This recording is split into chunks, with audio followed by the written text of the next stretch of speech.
Good afternoon, everyone. We are recording this lesson of the TRACE project. This is dedicated especially to the best practices SMEs working in TRACE for 2.5 years. And we are very glad to provide you with some additional content and these training sessions. We will have 4 small training sessions dedicated to you to provide you some final contents that can be always useful for your future developments in the field of sustainable and circular tourism. So the person who will accompany, say, us and in those trainings is a person that you know from previous webinars and workshops and different sessions we had together. This is Professor Fevzi Okumos of the University of Central Florida in the US, Rosen College of Hospitality and Management in Orlando. So I'm very glad to invite Professor Fevzi Okumos to give a lesson today on leadership, goal setting, employee engagement and retention in SMEs in hospitality and tourism. This is a topic that we have discussed during our sessions. You had also the initial training with the ISHEC Brussels Management School. And now we want to go a little bit more in depth into those topics as mentioned. And so I would not take too much time. I would like to give the floor to Professor Fevzi Okumos for his presentation. Good morning, good evening, good afternoon. Antonio, thanks for having me today with this session. I assume you can see the screen. Confirmed? Yes, we will cover today leadership, goal setting, employee engagement and retention in small and medium-sized enterprises in hospitality and tourism. I hope our attendees, participants will enjoy and find it beneficial. Thanks for a kind, wonderful introduction. Right. As we mentioned earlier, SMEs make about 70 to 80% of hospitality and tourism sector globally. They are very, very important to local employment, cultural preservation, and sustainable development. They have, of course, on the other hand, they have limited budgets, high staff turnover, and lack of often formal HR systems, and family members may occupy management positions. There is nothing, it's nothing wrong with it, but sometimes they need some good training and more experience. And also owners and managers may employ more ad hoc management practices. Given this, owners and managers of SMEs need to be trained on strategic thinking, leadership, and HR practices, especially employee-focused practices in small and medium-sized enterprises. So by the end of this session, we will cover several things. One is understand the role of strategic thinking, leadership, and goal setting. We will try to define what strategic thinking, who is a leader, and then SMART goals, and try to propose some strategies for employee engagement and retention. As we know, in hospitality and tourism, turnover is huge, and it costs a lot of money for businesses, and also in terms of training and morale and culture, it's also detrimental.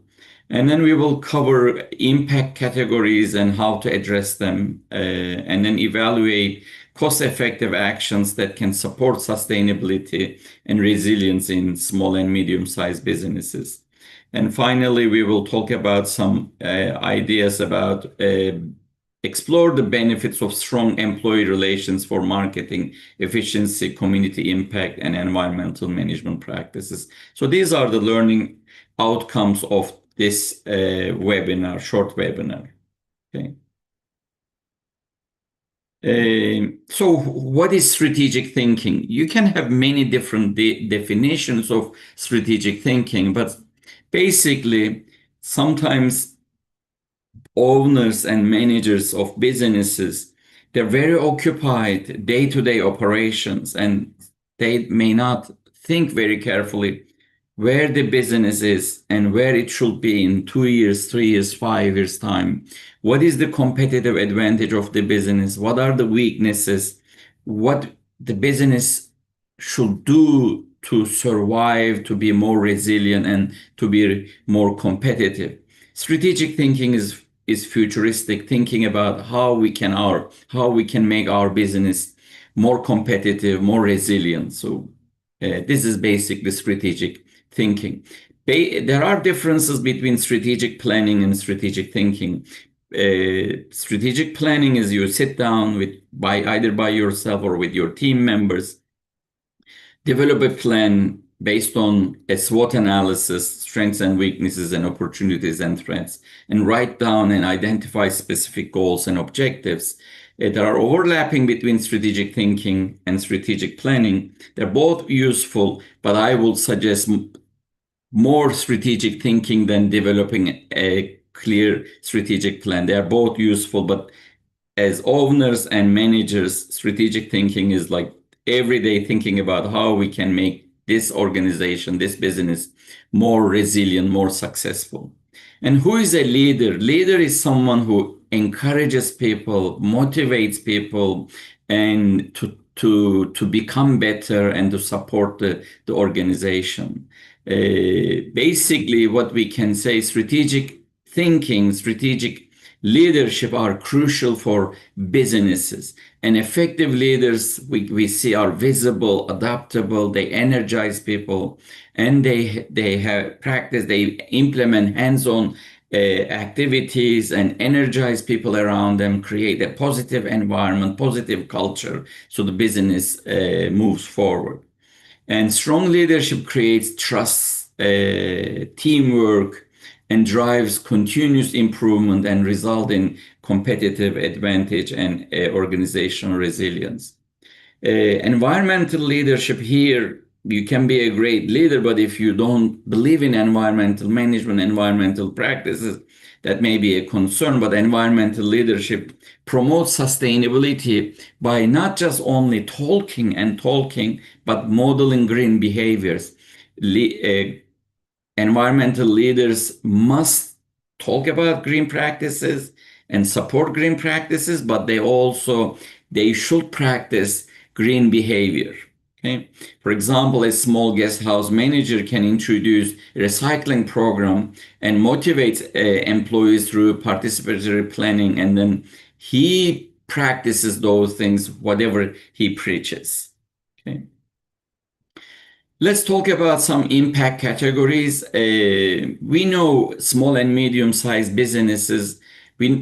Historically, labor turnover in some businesses, we hear, especially in food and beverage area, can be over 100% in some businesses, 40%, 50%, 80%. That means you're constantly hiring and training, and then trying your best to keep them. This is a huge effort. And when we talk to small and medium-sized businesses, they say their main task is just employees create one of the most challenging tasks for them, to train them, to keep them, to motivate them.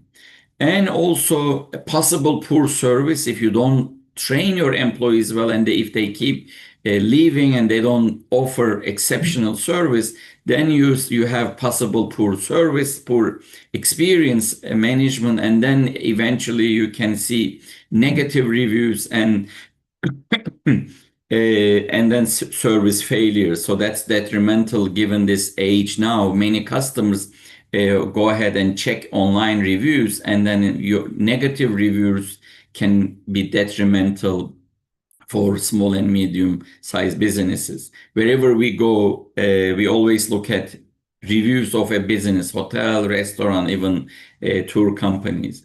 And many small and medium-sized businesses, they have limited resources, especially financial and human resources. So that's also a concern.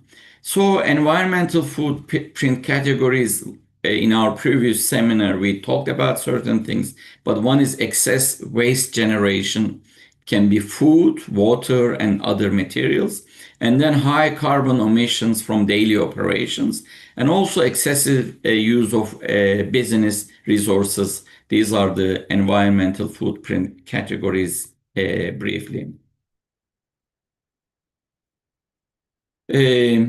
So first of all, before we start discussing about goal setting, we need to distinguish teams versus groups. What is a group? Group people come together. They don't have a common goal.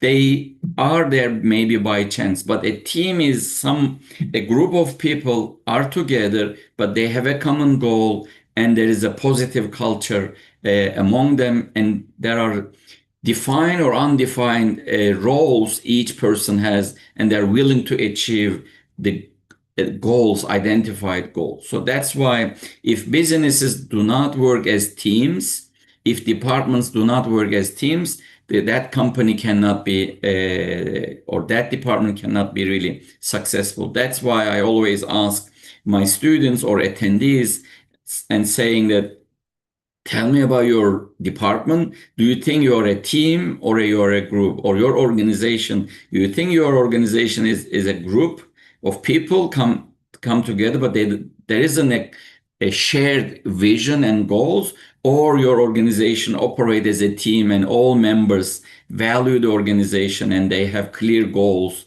to achieve.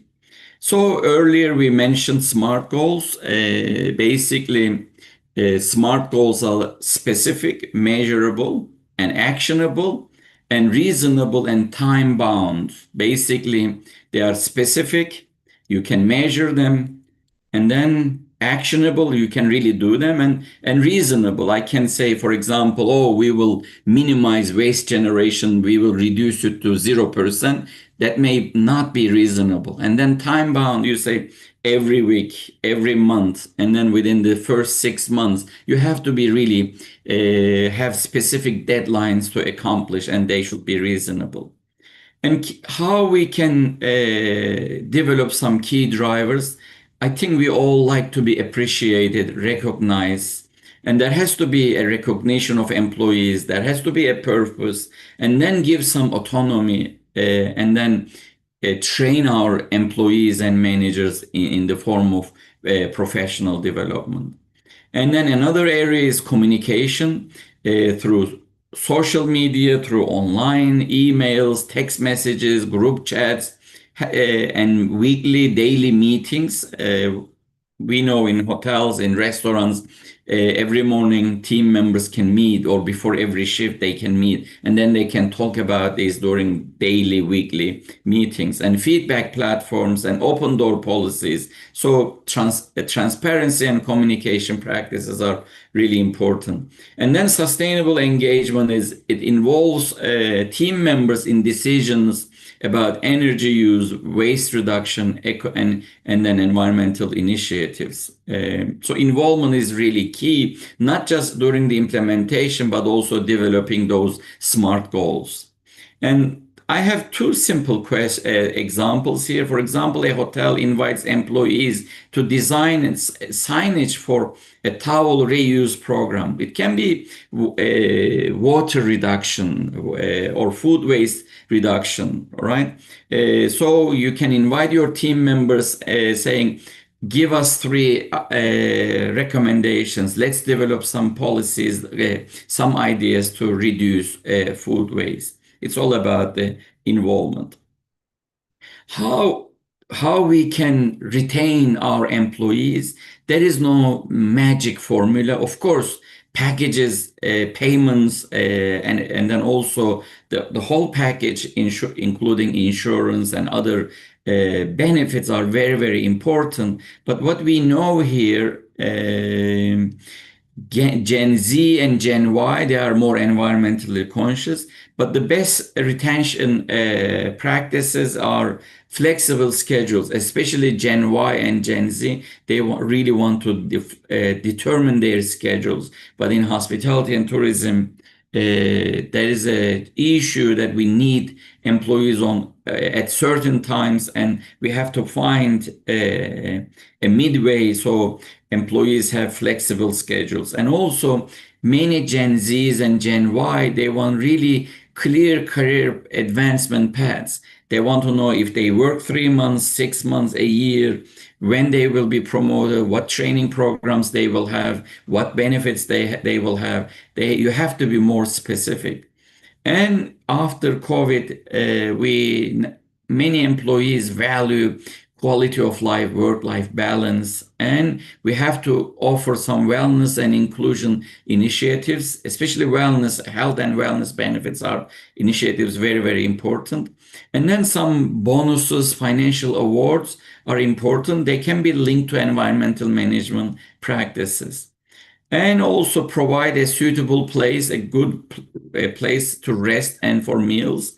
I've seen some hotels, small and medium-sized businesses. Their food they serve their employees are incredibly nice, and whatever they offer to their customers. Sometimes I have also seen some places for employees to rest and relax. I wouldn't really sit there for more than 10 minutes. So it's really not very friendly, let's say. Okay, so we have to provide. It's something related to Ritz-Carlton's motto: "Ladies and gentlemen, serving ladies and gentlemen." How we are treating our customers, we should be treating our employees in the same way. Okay, and then environmental tie-in. Basically, we can form green teams.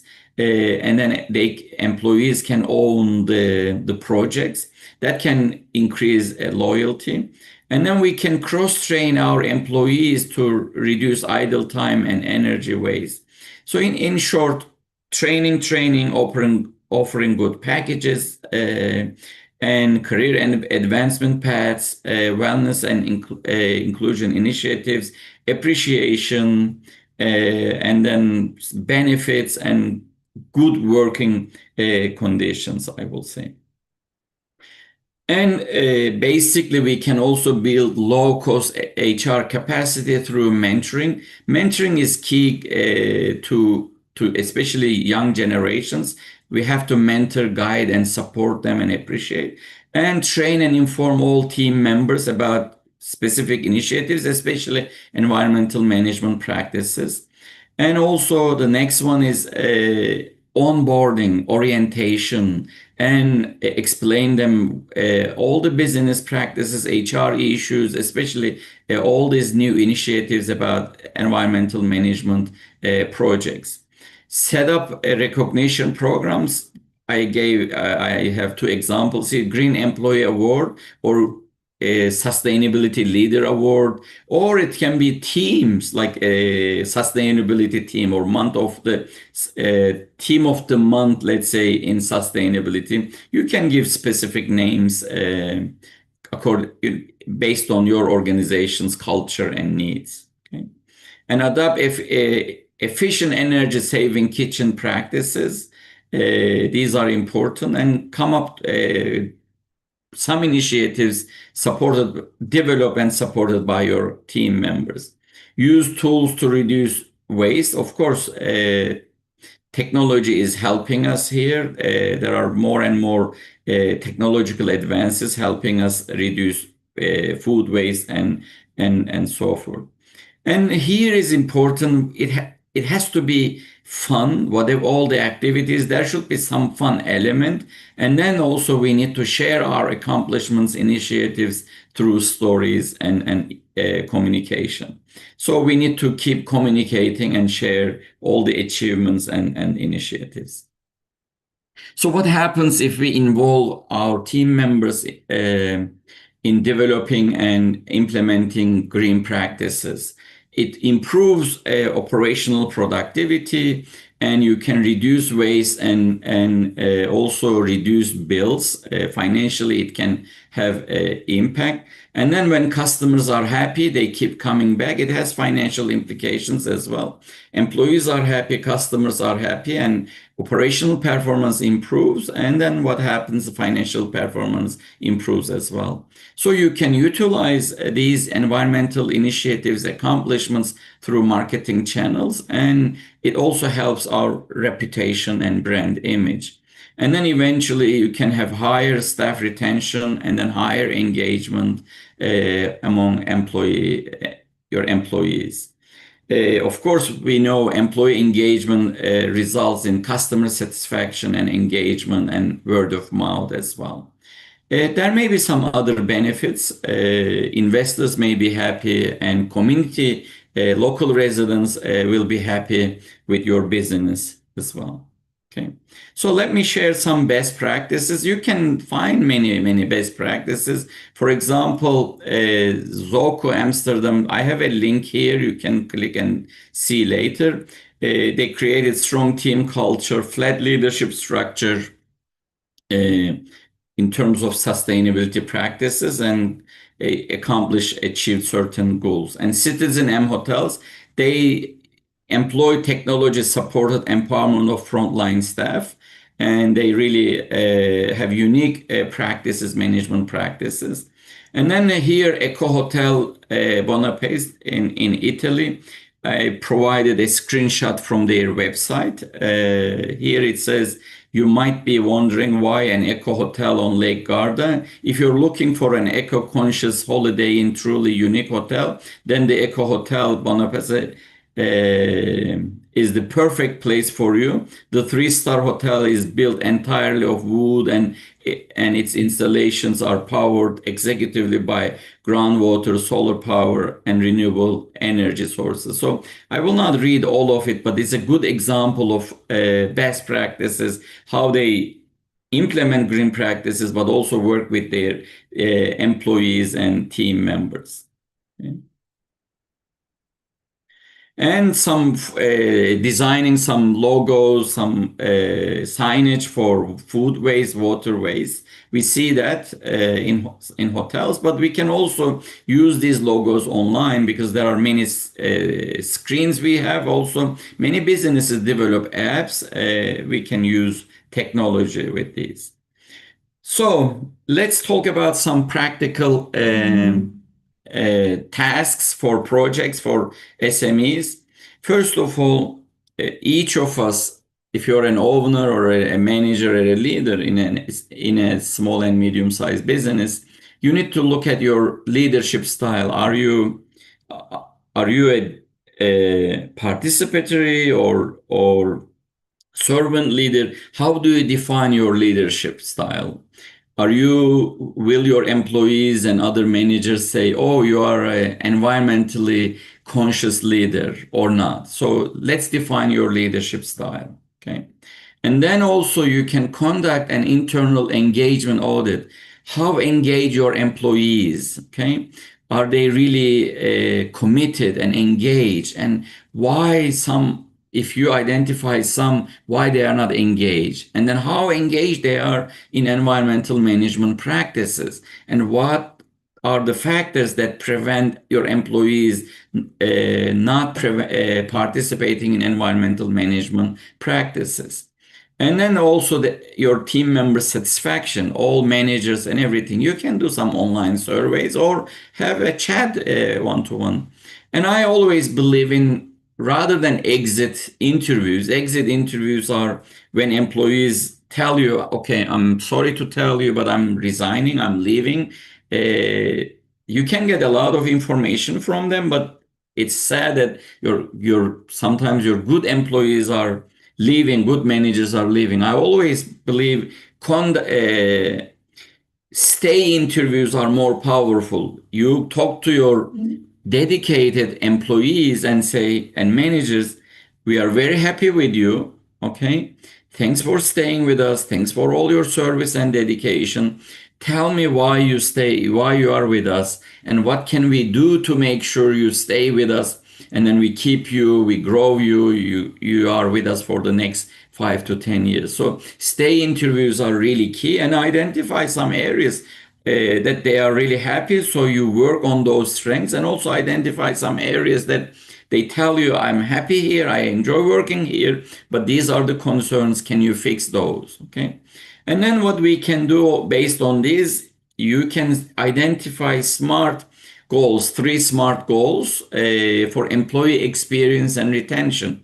What are the things that we can do so our valuable team members stay with us, and then we can grow them? Okay.